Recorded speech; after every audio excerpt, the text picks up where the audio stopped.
Hello artists. This tutorial is going to cover how to roll an even slab that can be used for multiple different projects. The first thing that you're going to need is clay. This clay has already been wedged. If you don't know how to wedge clay, make sure you see the wedging tutorial.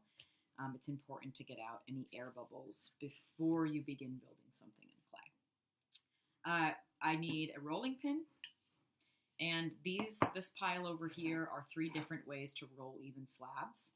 You can attach these bands to your rolling pin, and this will ensure that you have a 1/4 inch slab through the entire slab rolling process.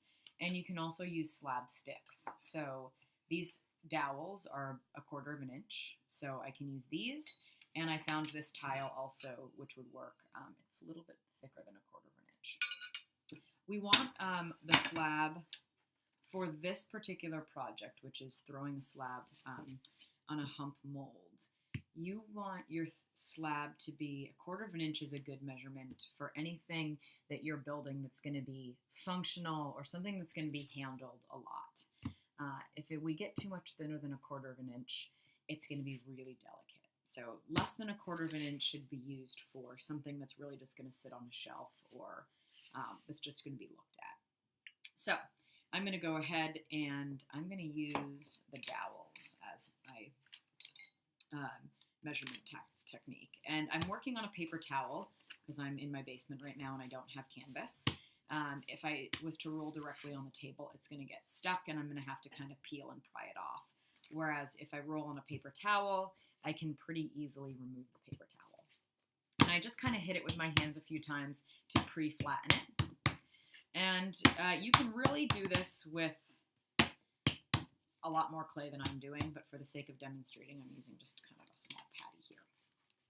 And I'm going to use these dowels, and I'm going to use my rolling pin, and just begin the process of rolling out. If you're using a paper towel like I am, and you get little pieces of paper towel stuck into your work, it's not a huge deal. The paper towel will eventually burn away in the kiln.